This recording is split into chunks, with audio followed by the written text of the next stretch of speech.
Olá, meu nome é Priscila, essa é a intérprete Débora e a videoaula é sobre equações do primeiro grau. Iniciaremos mais uma sequência didática que tem como objetivo compreender a utilização das equações do primeiro grau. O foco principal será na resolução. Você se lembra das equações? Sabe usá-las na resolução de problemas? Consegue escrever sentenças na linguagem matemática?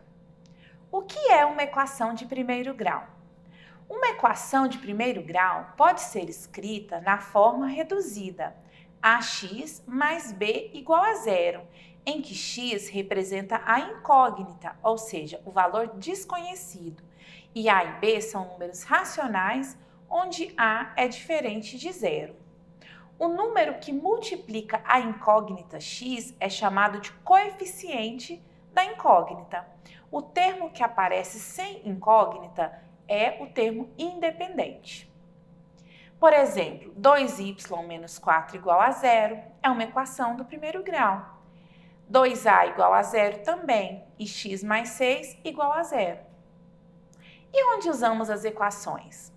As equações são usadas para encontrar valores desconhecidos e para resolver situações problema.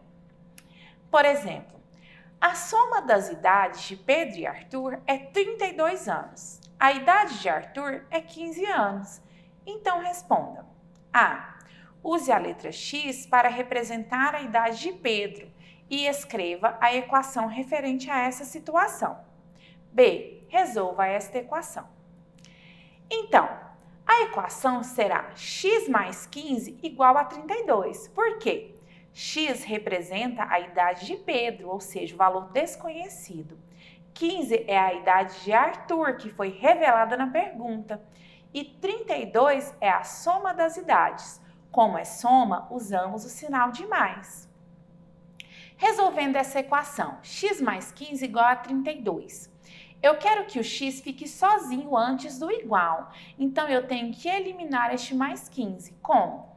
Diminuindo 15 dos dois lados nos dois membros da equação. Então, x vai ser igual a 32 menos 15.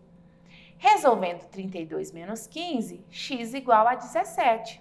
Então, ele tem 17 anos. Vamos ver um outro exemplo. Mariana fez um percurso de bicicleta de 6 quilômetros, dividido em dois trechos.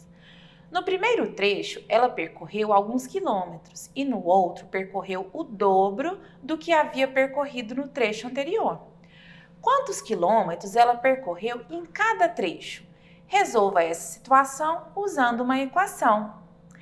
A equação será x mais 2x igual a 6. Por quê? X representa os quilômetros percorridos no primeiro trecho. 2x representa os quilômetros percorridos no segundo trecho, que são o dobro do trecho anterior. Se o primeiro era x, o segundo vai ser o dobro, 2x, igual a 6, porque 6 é o total de quilômetros do percurso. Resolvendo essa equação, eu posso juntar x mais 2x, porque são termos semelhantes. Se eu tenho 1x mais 2x, fico com 3x, igual a 6. O 3 está multiplicando o x, então, para encontrar o valor de x, eu devo dividir por 3, a operação inversa. X, então, é igual a 6 dividido por 3, que é 2. Então, a quantidade de quilômetros percorrida no primeiro trecho é 2 quilômetros, e no segundo trecho é o dobro, 2 vezes 2, 4 quilômetros. Quando eu tenho equações do primeiro grau com duas incógnitas, eu posso fazer uma representação gráfica no plano cartesiano. Por exemplo, a equação y igual a 4x mais 1. Eu tenho duas incógnitas, x e y. Eu vou escolher valores para x e descobrir os correspondentes em y. Então, se o x é igual a 1, o y será 5. Por quê? 4 vezes 1, 4, mais 1, 5. Da mesma forma, se o x for 2, 4 vezes 2, 8, mais 1, 9. E se o x for 3, 4 vezes 3, 12, mais 1, 13. Representando no plano cartesiano, o eixo x é o eixo que aparece desenhado na horizontal e o eixo y é o eixo da vertical. Eu quero marcar o ponto 1 e 5, então eu vou pegar do 1, subir uma reta paralela ao eixo que chegue até o 5. Este ponto de encontro é o ponto 1 e 5. Da mesma forma, eu marco o ponto 2 e 9 e o ponto 3 e 13. Observe que se eu juntar esses pontos, eu vou formar uma reta. Então, sempre que eu tiver a equação do primeiro grau com duas incógnitas, o desenho formado será uma linha reta. Pessoal, essa foi a videoaula sobre equações do primeiro grau. Acessem o portal Conexão Escola, façam a atividade proposta e até mais!